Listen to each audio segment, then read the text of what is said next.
3월 14일 맥체인 성경 읽기 출애굽기 25장, 잠언 1장, 요한복음 4장, 고린도후서 13장입니다. 오늘 새벽에는 잠언 1장 말씀 우리 함께 보고 기도하겠습니다. 이 잠언 1장은 잠언은 1장 1절에 보시면 다윗의 아들 이스라엘 왕 솔로몬의 잠언이라 그렇게 시작을 합니다. 하나님께로부터 1,000번제를 드리고 무엇을 줄고 구했더니 이제 솔로몬이 지혜를 구하죠. 백성들을 다스릴 지혜를 구했더니 하나님께서 전무후무한 놀라운 지혜를 솔로몬에게 주셨어요. 그 깨달은 지혜를 잘 기록을 했고 하나님께서 정말 인정을 하셔서 성경이 되게 하신 정말 심적인 지혜를 담은 내용이 솔로몬의 잠언입니다. 굉장히 귀한 말씀이죠.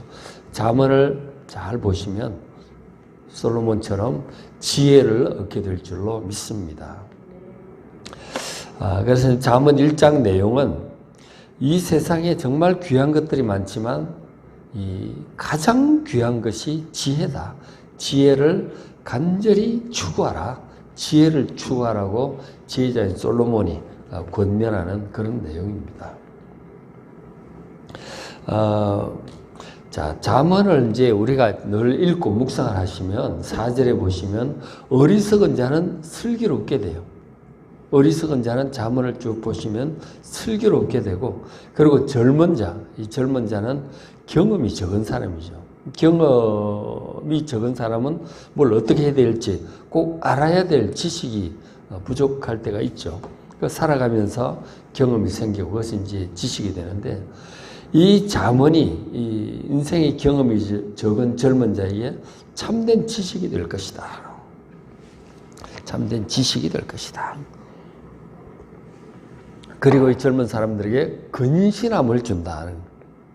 근신한다는 이 말은 신중하다는 뜻도 있고, 그 다음에 사리 분별을 잘한다는 그런 뜻이 있어요. 그러니까 우리가 어떤 일을 대할 때 젊은 사람들은 상당히 충동적으로 뭘 잘 모르니까 막 해요. 근데 이제 나이가 들어가고 경험이 생길수록 생각을 하는 거죠. 이것이 좋은가, 나쁜가, 결과가 어떠할까. 그 신중해지는 거잖아요. 신중하게 분별을 해요. 그게 이제 근신이라는 뜻입니다. 그러니까 경험이 적은 이 젊은 자에게 참된 인생에 꼭 필요한 지식, 그리고 신중하게 분별해 가면서 신중하게 행하는 근신을 준다는 거죠. 그 젊은 사람도 잠언을 많이 보면 어른들처럼 지혜로운 신중하고 분별력이 있는 그런 사람이 될 수가 있는 것이죠. 그리고 이제 5절에 보면 지혜 있는 자가 있잖아요. 원래 좀 지혜가 있는 사람이 있어요. 그런 사람도 이 잠언을 잘 보고 묵상을 하면 학식, 이 참된 지식이죠. 지식이 더할 것이다. 꼭 더 필요한 지식이 있어요. 아무리 지혜자라도 세상 일을 다 할 수는 없잖아요. 아무리 박사라도 자기가 잘 아는 분야는 알지만 모르는 분야는 또 모르는 거예요.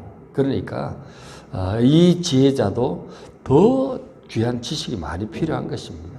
잠언에 풍부한 약식이 있다. 그리고 이제 명철한 자는 지략을 얻을 것이라고 하는데, 명철하다는 말이 understand, 이해력을 얘기하는 거예요. 그 상황을 잘 이렇게 이해할, 어떤 상황인지 사람의 마음이라든가 상황의 본질이라든가 그런 돌아가는 것을 잘 이해할 수 있는 사람, 그게 명철하다는 뜻인데, 그런 명철한 사람은 또 잠언을 쭉 읽고 듣고 묵상하다 보면 지략을 얻게 될 것입니다. 어떤 문제를 해결할 수 있는 아주 그 지략을 얻게 될 것이다. 그죠? 우리가 전쟁을 해도 지략이 있어야 승리를 하고요. 큰일을 해도 뭔가 이 지략이 있어야 되는 거죠. 경영하는 마인드라고 그럴까요? 일을 해결할 능력이죠. 그래서 이 잠언을 잘 보면 일을 해결할 지략을 얻게 될 것이다 하는 거죠. 굉장히 귀하죠. 아주 유익한 말씀이 잠언의 말씀입니다. 그래서 지혜에 관해서 쭉 교훈을 시작하는데, 참된 지혜, 지식의 근본이 뭔지를 먼저 얘기를 해요. 1장 7절에 여호와를 경외하는 것이 지식의 근본이다 하는 거죠. 그러니까 참된 지식, 거기서부터 지혜가 나오고 하는데 어디서부터 나오는가? 우리 뭐 공부를 많이 해야 세상에 이것저것 다양하게 많이 보고 듣고 경험해야 이 참된 지식이 거기에 있지 않을까 생각하고 하는데 세상에 정말 알아야 될 것은 너무 많고 너무 많은 정보가 쏟아지고 있잖아요. 그 많은 것들 중에 참된 지식의 근본이 어디서 시작이 되느냐? 바로 여호와 하나님을 경외하는 데서 시작이 된다 하는 거죠. 지식이 있지만 엉터리 지식들도 많아요. 해로운 지식들도 많고요. 참된 지식, 그것은 여호와 하나님을 경외하는 데서부터 시작된다. 굉장히 중요한 말씀이죠. 하나님을 경외하는 마음이 있는 사람은 하나님의 말씀을 아주 신중하게 잘 듣습니다. 주목해서 들어요. 하나님 말씀 한마디 한마디 굉장히 중요하게 여깁니다. 그래서 잘 듣죠. 말씀을 듣고 그리고 읽어요. 하나님을 경외하는 데서 이제 그렇게 하나님께 주목을 하게 되잖아요. 그렇게 살아가는 데서 참된 지혜가 지식이 시작이 된다고 하는 거예요. 그러니까 하나님을 경외하는 그런 마음이 있기 때문에 늘 이제 하나님 말씀을 듣고 그리고 보는 거죠. 묵상하는 것이죠. 그러면은 점점 지혜롭게 된다는 거죠. 그 이제 그런 마음으로 잠언도 읽어야 되는 것이죠. 하나님 말씀이니까 정말 잘 귀 기울여 들어야 되는 거예요. 그런데 이제 반대로 미련한 자들이 있어요. 미련한 자들, 어리석은 자들이 있는데 이 하나님께로 나오는 이 지혜와 훈계, 이 가르침을 멸시해요.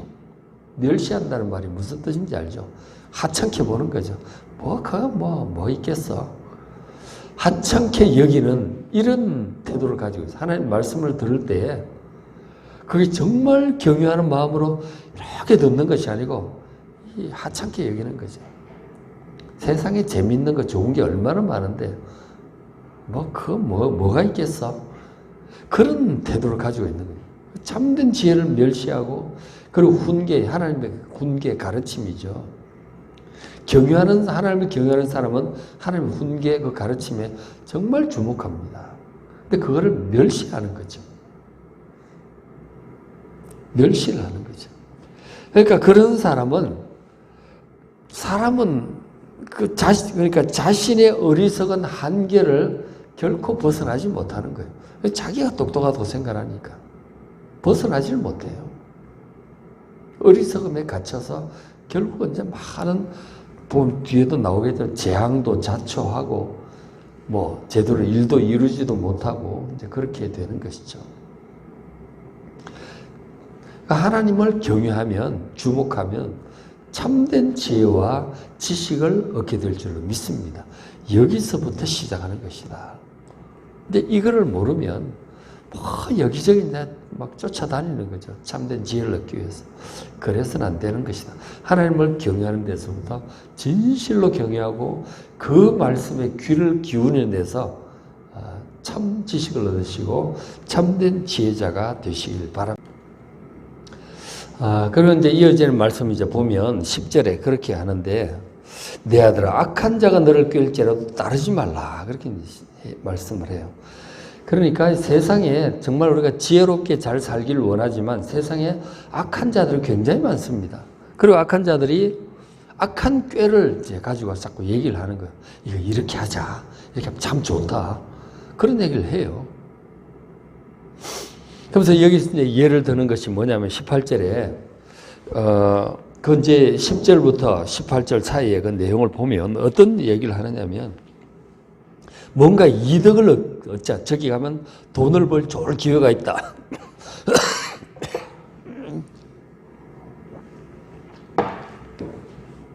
좋은 기회가 있는데 근데 얘기를 그러면 귀가 솔깃하잖아요.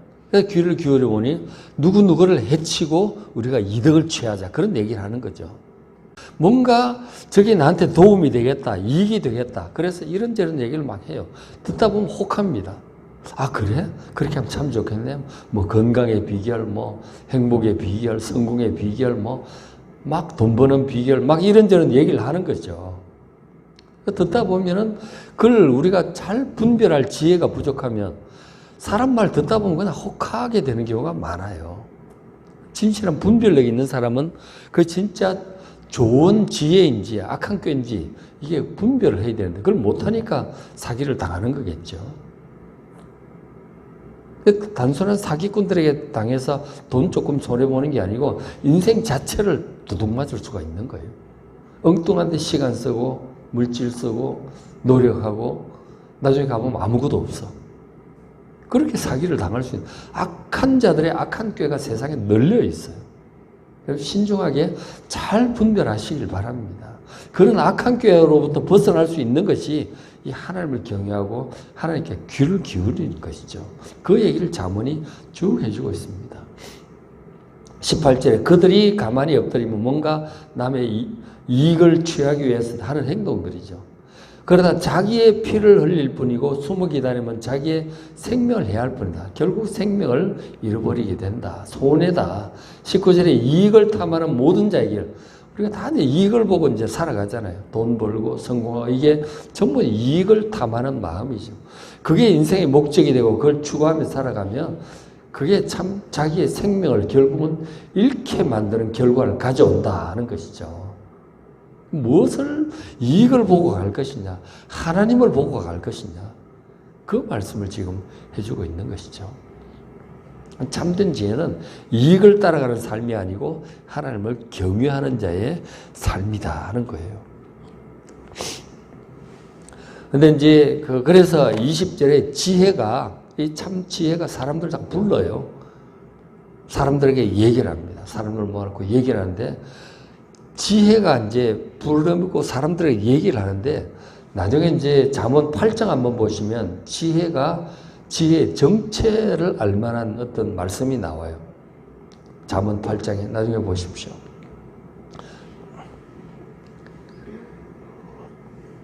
그러니까 지혜가 결국 태초부터 계시던 그 하나님의 지혜예요. 우리가 요한복음 1장과 연결해서 볼 때 태초부터 계신 하나님의 말씀이에요. 이 지혜가. 그 지혜가 사람들에게 외치는 것이죠. 우리에게 얘기를 하면 결국은 이제 성육신 하시기 전에 하나님의 아들로 우리가 이제 보게 되죠. 사람들을 바른 길로 인도하기 위해서 이 지혜가 사람들에게 말을 하는 거죠. 그런데 내용을 들어보면 참 이 지혜가 사람들을 보고 탄식을 하고 있는 거예요. 왜 탄식을 하느냐면 22절에 너희 어리석은 자들, 사람들 중에 굉장히 어리석습니다. 어리석은 자들이 어리석음을 좋아해요. 어리석음을 싫어해야 이 지혜롭게 될 텐데 어리석음을 즐긴다니까요. 이게 좋아요. 그리고 거만한 자들, 이 거만은 사실 계속 얘기하지만 멸망의 앞잡이에요. 선봉입니다. 근데 거만을 기뻐하면 막 거들먹거리고 막 목에 힘주고 그걸 굉장히 또 즐기는 거죠. 그리고 미련한 자들이 지식을 미워합니다. 그런 얘기해 주면은 코웃음 치고 들으려고 하지도 않아요. 미워해요. 그리고 어떻게 지식을 얻겠어요? 자기 어리석은 한계를 벗어나지 못하는 것이죠. 언제까지 그럴 거냐 하는 거죠. 이 지혜가 안타까워서 사람들에게 얘기를 하는 것이죠. 예수님의 마음일 것입니다. 우리 요한복음에도 보니까 그 사람들에게 얘기하는 내용들이 쭉 나오잖아요. 참 안타까우신 거죠. 23절에 나의 책망을 듣고 돌이키라. 이 지혜의 책망을 듣고 안 돌이키면 멸망이거든요. 돌이켜야 돼요. 보라, 내가 나의 영을 너에게 부어주면 내 말을 너에게 보일 것이다. 이 지혜의 영을 받아야 돼요. 지혜의 말씀을 잘 듣고 보고 그걸 따라가야 되는 것이죠. 지혜가 부르는 이 외침이 정말 하나님의 그 속에 있는 그 지혜, 그 말씀이죠. 성육신 하시기 전에 예수님으로 우리가 이렇게 보게 되죠. 내 영, 내 말, 그러잖아요. 그죠?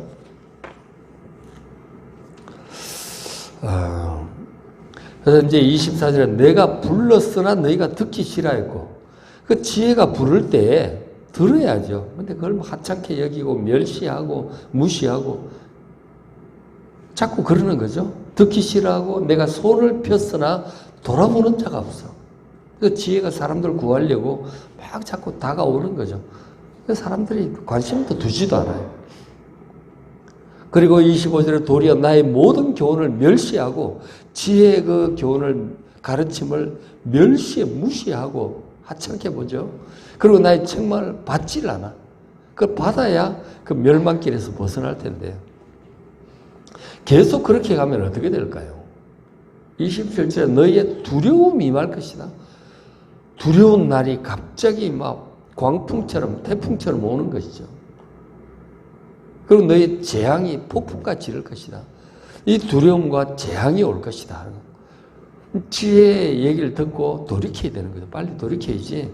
끝까지 돌이켜야 하면 결국 두려운 날, 큰 재앙의 날이 아주 폭풍처럼 온다. 감당 못하죠.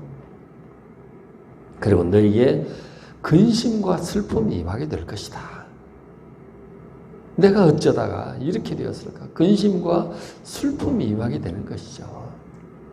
그 지혜의 그 부름을 계속 거절하고 끝까지 거절하면 정말 무서운 날이 오는 것이죠. 그 어리석은 길, 악한 길을 따라가면 결국은 이런 날이 올 수밖에 없다. 그때는 민지 늦은 거죠. 아주 물론 그때라도 회개하고 돌아오면 또 하나님께 살려주시겠죠. 그죠? 어쨌든 저런 날을 피할 수 없게 된다는 것이죠. 저런 날이 오기 전에 지혜의 음성에 귀를 기울여야 된다.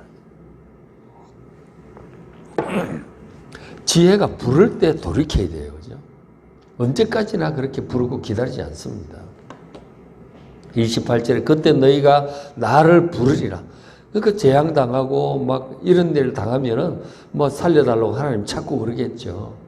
뭔가 내가 뭘 잘못했나? 참 지혜가 어디에 있을까? 그때 찾겠죠. 그래도 내가 대답하지 않겠고 부지런히 나를 찾으리라. 그래도 나를 만나지 못할 것이다.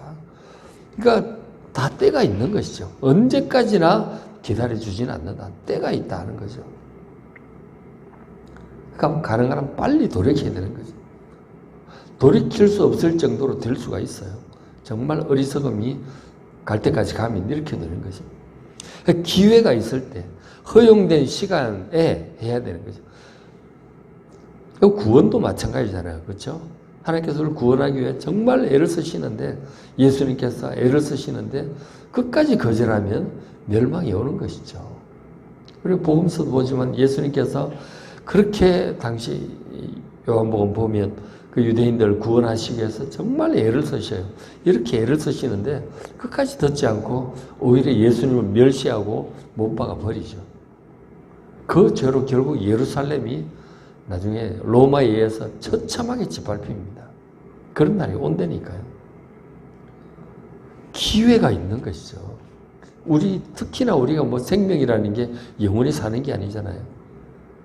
기회가 있을 때 지혜의 부름을 듣고 하나님께로 돌이켜야 살 길이 생길 것이다 하는 것이죠. 그래서 마지막으로 이렇게 붙여주고 있습니다. 32절 어리석은 자의 퇴보는 자기를 죽인다. 그리고 미련한 자의 안일은 자기를 멸망시킬 것이다. 이 미련한 자의 안일 같은 경우 안일하다고 하는 게 이제 안일한 거죠. 그냥 나태하게 움직이기 싫어하는 거죠. 뭐 괜찮아. 뭐 괜찮겠지 뭐. 우리가 이제 사고 날 때도 보면 뭔가 경고들이 있는데 조심하지 않아서 결국 큰 사고가 나는 거거든요. 계속 어떤 징조와 경고들이 있어요. 사고가 한 번에, 큰 사고는 한 번에 나는 게 아니거든요. 계속 어떤 징후들이 있어요. 그걸 알아차리지 못하고 안일하게 있다가 큰 사고가 나는 것이죠. 우리 인생에 어떤 그 징후들이 있는 거죠. 하나님의 경고들이 있다니까요. 그걸 계속해서 무시하고 듣지 않으면 안일하게 그냥 앉아 있는 거죠. 이 살 길을 정말 하나님께 나와야 되는데 그러면은 멸망을 피할 수 없게 되는 것이죠. 그리고 퇴보라고 하는 것이 뭔가 좀 지혜의 음성을 듣고 좀 따라가다가 퇴보하는 거죠. 마음이 바뀌는 거예요. 변절해서 뒤로 돌아가는 거죠. 하나님 섬기다가 뒤로 돌아가고 하나님 말씀에 주목하다가 돌아가는 거죠. 이게 어리석은 자의 퇴보입니다. 죽습니다. 그는 돌아가면 죽는 거죠. 그래서 33절 오직 이 지혜의 말씀을 내 말 지혜의 말씀을 듣는 자가 참 평안하게 염려 없이 살게 될 것이고 재앙의 두려움 없이 안전하게 될 것이다 하는 거죠. 지혜에 정말 귀를 기울여야 된다. 계속 무시하고 뭐 멸시하고 듣지도 않고 그러면은 멸망을 피할 수 없다 하는 것입니다. 그런 경고를 해주고 있습니다.